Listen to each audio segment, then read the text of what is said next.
Good morning, everybody, and welcome to a brand new Elder Scrolls Online build video with me, Sherman. Don't know why I said good morning. Just did. But to kind of go over a few things real quick before I get too far into this, there is a set I am using, and we don't know if there was any adjustments to it on the live servers yet. We do know that one of the sets for DPS did get changed from the trial sets. And this build does use one of the new trial sets, so I just want to get that out of the way. So this is the Dragon Priest Healer. I released this in the last update, but this time I have made it for true in-game build structure for the Summerset release. And yeah, it's pretty cool. I'm not going to say I think it's like the best, but it works. It does its job. For those who like the more popular in-game playstyle, this is for you. For my other people who watch my channel, I have 3 other healers that are coming out this week you guys might be more interested in. So, let's go ahead and get into this. Starting with the race. We are a high elf dragon knight. As you can see, we have 38k magicka, 17k health, 12k stamina. I do want to point out something. When I put like 64 points in here, or whatever points I put up here, the reason I let you guys know how I place them is so that way if you make that particular build that particular way, you know how to place the stats. But always go for whatever I have here. Try to match it with whatever race you're playing. So, it's not too hard. Excuse me. As you can see, we have a 2063 magic recovery, which is perfect for this build. We actually go to like 2300 when we pop a potion. We do have an 1857 spell damage that goes just up over like 3k, or sorry, 2500 when we have our other buff. So we go up to 2500 spell damage. We do have a 41% crit. It's not a super high crit, but don't worry, you're not there for DPS, you're there for healing purposes. And you still want that high critical heal. It's just not going to happen as much as some of us would like with this particular type of setup. Moving on to the spell resistance, 14,000, 9,000 physical. We don't need to really worry about those, but that is a good amount of magic resistance there. Going down, we are running the Mage Mundus stone. This gives us 2,636 extra magicka. We do have minor aegis at all times from one of our sets. And we do have major prophecy, but only on the front bar. We also are running Witch Mother's Potent Brew as our food. And just so you guys can see how it works, it gives you 3,192 magicka, 3,511 max health with 319 magic recovery for 2 hours. These effects are based on the level, so whatever level you are, they're going to match it. So you can use these from level 1 if you wanted to, but it's going to be really expensive. But really good food. Probably the best food you can use for this besides the clockwork citrus food, which is like a gold food, but it gives you health and magic recovery. You don't really need the health recovery. It just gives you more max health and more max magicka. So... but it's way more expensive than Witch Mothers. The type of pots you're going to want to use is a spell power pot. You can get these pretty cheap on the live servers, but they give you back like 7k magicka, 20 magic recoveries. They give you major prophecy, major sorcery, which gives you 2,000 your spell crit and your spell spell damage. And you're going to be using these things off cooldown like crazy. No, just kidding. You're just going to use them whenever you're off cooldown. Going into the gear sets, the first gear set we're running is Bogdan's. Now, Bogdan's is an interesting set. I will say that, and that's because of the 2-piece bonus. When you heal a friendly target, you have a 5% chance to summon a totem for 6 seconds that heals you and your allies within 5 meters for 3970 health every 1 second. This effect can happen can occur every 6 seconds. If you don't have a lot of dot heals, this doesn't fire off as much. DKs have some decent dot heals, but to be honest, Bogdan's is a good set if you can get it to proc, but it doesn't proc too often. The other set I would suggest if you're gonna do this build, I would use Bogdans first for a while until you can get a hold of... Excuse me, got a little bit of a runny nose this morning. But if you can get a hold of Earthgore. Earthgore is going to be the better set for you to use for this. For now, you are going to lose 1k Magicka, but Earthgore has a more guaranteed chance. It does have a 35-second cooldown, which makes it really, really bad. Another one that you can use, which is actually a really good one, is something like Chokethorn, because this will go off a lot. And it does give you an extra heal. Again, it's really just dependent on what you want to use when it comes to that. But Bogdans for this setup is actually the preferred, so that's why I went with it. I actually ran Bogdans on a Nightblade healer for a long time, and this thing on a Nightblade procs like crazy. Moving on to the main 5-piece is the new set. This is the perfected version. You can use the imperfect version that drops in the normal trials. And it's not too hard to get the normal trial one. The only problem is that you won't get the extra 5-piece bonus of the max Magicka. It only comes with the recovery, the Aegis, the recovery, and then the 5-piece. The one 5-piece bonus. Now, the thing that's great about this is a lot like Spell Power Cure, except it has a 100% guaranteed applied effect. Which, with Spell Power Cure, is a 50% chance if you overheal somebody, and we're not supposed to be overhealing people, so just remember that. But this does give you major courage. On the test server, it's still 42 seconds. I don't know what it's like on live because I haven't played the trial yet to get it.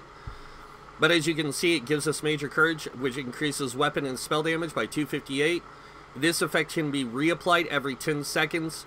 This thing can have a 100% uptime, to where Spell Power Cure was more like a 75 to 80 to maybe 90% uptime. This is a guaranteed uptime. So I'll show you how this set works real quick.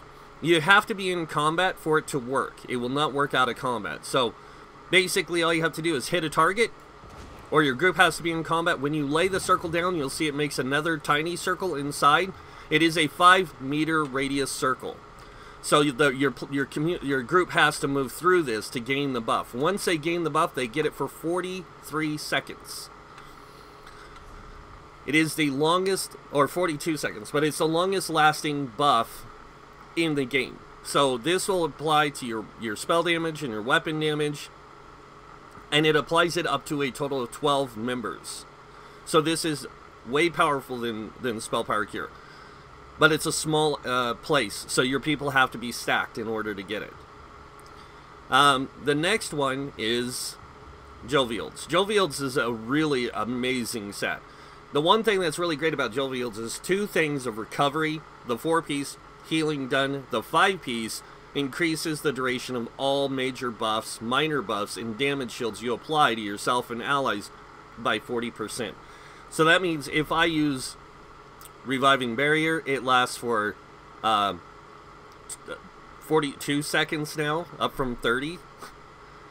If I apply this lasts actually longer. This lasts 8.4 seconds, and it does increase the strength of the time of the shield. And it's mainly any major and minor buffs. So when I use Warhorn actually lasts 30 seconds, or yeah, 30 seconds, but the major force lasts for 13 seconds. So this is a really powerful setup in combination with each other. When it goes in combination. But you do have to play through, I think it's for Jovials, you have to play through Skullcaller or Fanglayer, and this one you have to play through the new trial on normal mode to get the base version. To get the perfect version, you have to play it through on hard mode. In Veteran, you get the base version as well. And this drops in Elden Root too. So this is easy to get. These are going to be a little bit harder. You can still run Spell Power Cure here if you want until you can get this. And instead of Jovials, you can run something like Worm Cult or Healing Mage or whatever. And then if you're not running this, because you only need one person in your group, in your trial group running this now, it's better to go with something like Worm Cult and Healing Mage, or Healing Mage and I know this is going to sound weird, but Combat Physician, because it is a healer set, I wouldn't advise running Combat Physician on a lot of your builds, because a lot of people don't like it, but it is one you can run. You can also run Seducers, Kraggernacks. There's a lot of different sets. But like I said, this is a really good set here, along with these. So, onto the stabs, or onto the traits. We are running 3 infused pieces with tri-stats in them, with the 4 divines with magic. And then on the jewelry, we're running all spell damage enchants with all arcane. Onto the stabs, we are running 2 stabs of Jovial's Guidance, both in, sorry. I got these backwards. I'll be a second. But you want to have your lightning staff charged and your resto staff infused. And on your resto staff, you can go weakening if you want, but most tanks and in-game are now running a weakening enchant on the front bar. So let me do this. That's the lightning staff. This should be charged. The reason you're running charged on the lightning staff is so you have a greater uptime of off balance for your group. You're playing the debuffer still, so. And on the front bar, you're going to use a magic enchant with a magic return. You can do that. You can also use a weakening enchant here if you want. Weakening enchant reduces the magic or the spell and weapon damage of the enemy. That's something you can do if you're running this kind of a setup. And then on the back bar, you want to run a shock enchant with this. That's the other thing I forgot to do. So, yeah. But the reason you want a shock enchant is because on a charged staff, it gets an 80% application. Actually, it's a 74.5% or yeah, 74.5% chance to apply something like that. It's not quite 80%, but it's close enough. It's really powerful though, so you can keep that uptime of the crusher or the off balance on the enemy a lot easier for your allies. It's overall like what would be considered BIS or best in slot for this type of setup. I don't like using those terms, guys. I really don't. Because if your gear's golded out and it's doing what you need it to do, it's BIS for that purpose. So you saw I applied concussion, now the enemy's off balance. So as long as it's applying concussion, you have a greater chance of keeping off balance on the enemy. So that's why we're going to keep this up as much as possible. And if you noticed, we also got the buff to go off that buffs our group's DPS. So I'll let it run its course for a few seconds, and you guys can see it. See it popped up in front of me. So this will proc this weapon and spell damage thing, your lightning wall. So, all right. Going on to the skills. On the build, you want to make sure you get all your class passives just because they're beneficial to you. Weapons, make sure you get the destruction staff and the restoration staff passives. Onto the armor. Light armor, you want all the passives. Medium armor, you don't need all of them. You just really need athletics. And then on heavy armor, you definitely need just Juggernaut, but I get them all on this because when you do get hit, you get a little bit of magic or stamina back. On top of that, you get 2% max health, and you do get a little bit of extra resistances. So it kind of plays nice. Moving on to over here, you can be a vampire with this if you want. I don't like it. I feel you die too fast. So it's nice for the magic recovery, but other than that, it's not that great. Going through the guilds, you don't really need anything from Fighters Guild, but it is good to get this one, the Banish the Wicked, so you can get on 9 ultimate on kills while you're in dungeons or trials against undead, Daedra, and werewolves. Even though in trials you won't be fighting many. Mainly dungeons. Mage's Guild, you don't really need anything because we're not even using Inner Light on this building, on healers too much anymore because we really don't need it. Undaunted, you want to make sure that you get the 2 passives. And in Alliance, you want to go with the support skills, Replenishing Barrier and Efficient Purge, mainly so you can get Magicka aid. You will be using Purge. You can go with both Purges, by the way. I just like Efficient Purge because it's cheap. It's cheap. It doesn't cost me a lot. When something costs you 7,000 magicka, you have to think about it. So, on the racials, make sure you get all the passives. And you can play pretty much any race as a healer, but preferred or popular is going to be like High Elf, Breton, Dark Elf, or Argonian for healers, because they're the ones that get the magicka benefits, but any race can play a healer. I just chose High Elf because it's more of the popular. Alchemy, you want to make sure you get medicinal use, and then provisioning, the two, Gourmand and Connoisseur. You don't really need those. They help, but only if you're using like 1 hour of food. They help more. Moving on to the skills on the bar, we are running Healing Springs on the front bar. This is a really good heal. It heals up front and it heals over time for 3 seconds. It's just spammable, I'll put it that way. You restore 338 magicka for each friendly target you hit with this, the initial heal, and up to 3 targets. So you can hit 3 targets, and it's going to give you like 600 and something magicka back, which is basically a reduced cost in the Healing Springs. The next ability, oh, and just so you know, you can go Jovial's, Olorim, and the Master Maelstrom combination if you want to. You're just going to lose 1,000 magicka, and the benefits of the monster set, and the 6% of all the stats. So with that type of setup, you're going to want to use, like, you're going to want more, you're going to want Inner Light on both bars with that setup. Alright, so besides Healing Springs, the next ability we have is Combat Prayer. This is mainly here for the Minor Resolve, Minor Ward, and the Minor Berserk, or, yeah, Minor Berserk. And you want this on your people all the time. So this one now lasts 11 seconds, so you don't have to cast it as often, but you do want to cast it quite a bit. It gives them 8% damage done and physical and spell resistance of 1,320 for 11.2 seconds. Moving on to the next ability we have on our bar, Energy Orb. This is a heal. It's also a synergy. It gives back magicka stamina depending on whatever is higher. The DK doesn't have like spear shards like the Templar, so this is how they do that. And then the next ability we have on our bar is Carterize. Carterize is actually a really, really powerful ability because now it has a 28-meter range, and it throws out a fireball every 5 seconds, healing somebody for 4,969. It also gives you Major Prophecy. This is kind of a floater spot, this next ability. So if you don't have a DK in your group, use Fragmented Shield.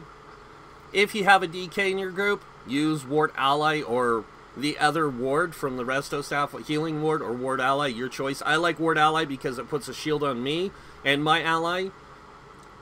And it does cost a little bit of magicka, but I can apply this to keep this applied and to bring somebody up. I do have Replenishing Barrier here. This is actually a really good one. If you need it, you have it.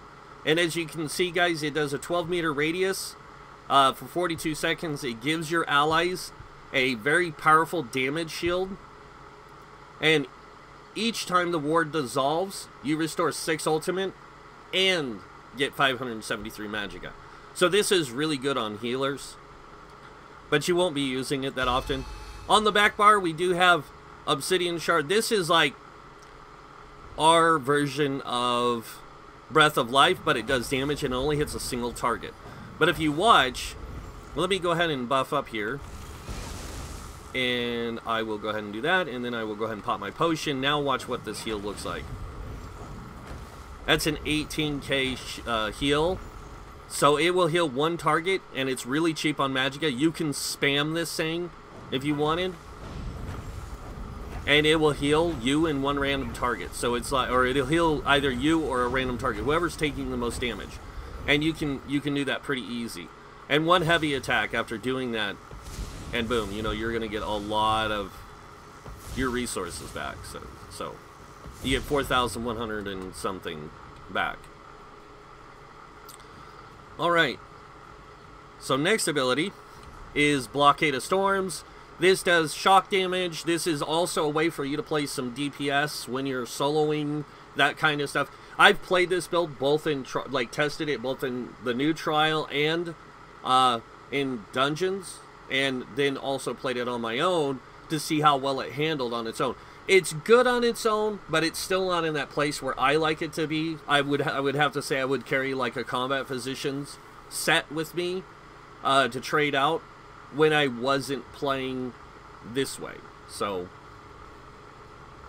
the next ability on our bar is Cinder Storm. Cinder Storm is actually probably the best heal in the DK's arsenal, because when you put this thing down, it covers a big area, a decent size area, and it heals every second for 18 seconds. 18 seconds, I believe, is what it is. Yeah, 18 seconds. And it heals every second for 18 seconds. So this is actually, you want to put this down wherever your tank is. You just drop it right on them, and it'll keep them healed. For the most part.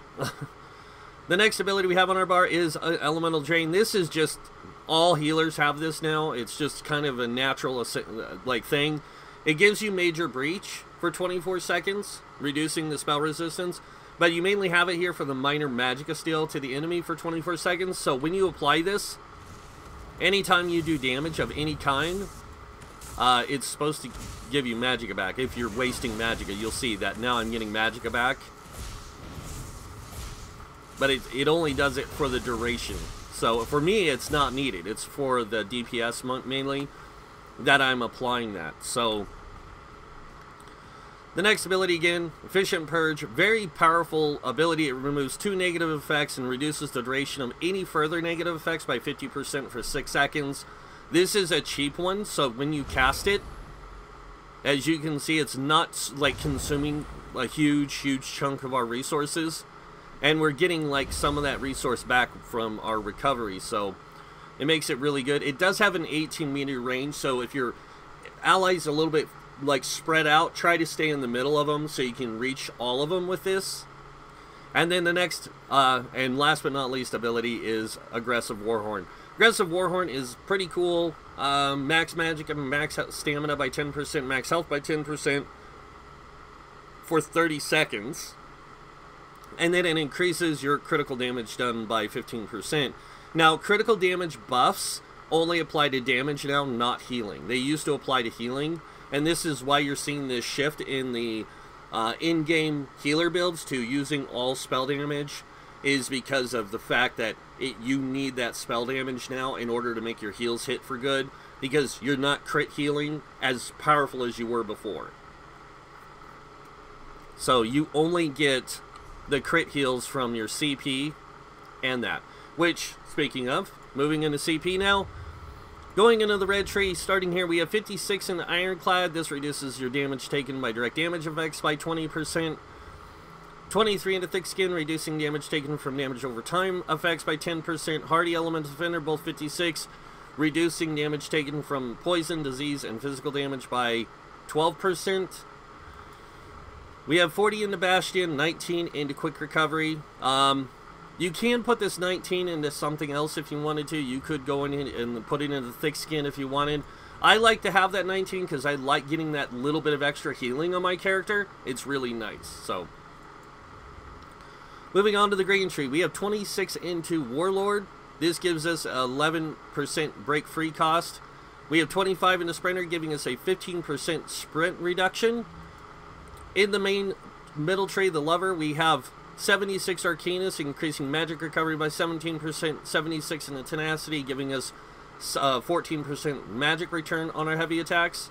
And then moving over here, we have 23 into Tumbling, reducing dodge rolls by 10%, 23 into Shadow Ward, reducing our block cost by 10%, and we do have 1 into Befoul. You don't need it, but I didn't have any other place to put it. Moving on to the Blue Tree. Here we have 76 into our increased healing done by 14%. You really need this, no matter what class you're playing. Elfborn, we have 56. This increases critical damage and critical healing with magic abilities by 20%. This does play off each other, so makes your critical heals and critical damage better. So you get a 70% increase in critical healing. A lot of people say it's better to go like 76 in here or 81. It's really up to you. I like this. This is fine. It works. We do have 43 into Elemental Expert, increasing our Flame, Frost, Shock, and Magic damage, just to give us an extra way to keep our damage, you know, going good, so we can feel like we're actually doing something besides being a heal bot. And then 1 into Spell Erosion. Moving into the middle tree, we do have 40 into Mastered Arms. We just have this here for the direct damage. And then we have 34 into Thaumaturge, increasing our damage done with damage over time effects by 14%. If you wanted to, you could take out of here and put into here, but honestly, this is like a really good setup, because if you do happen to block an attack and you get this to pop, as you can see, it'll deal 3,702 damage back to your enemies. It's kind of nice, but mainly, yeah, that's the CP, and that, my friends, is the Dragon Priest. Sorry it was all janky at the beginning there. I tried to make it as best as I could, and, you know, get everything right out the door, but nobody's perfect. So, but that's the Dragon Priest healer, guys. I hope you guys like it. If you did, hit that like button. If you guys want to see more builds by me or other videos by me, you can hit that subscribe button. Other than that, I want to thank you all for watching. Until next time, have a wonderful day, and this guy might see you in game. Bye.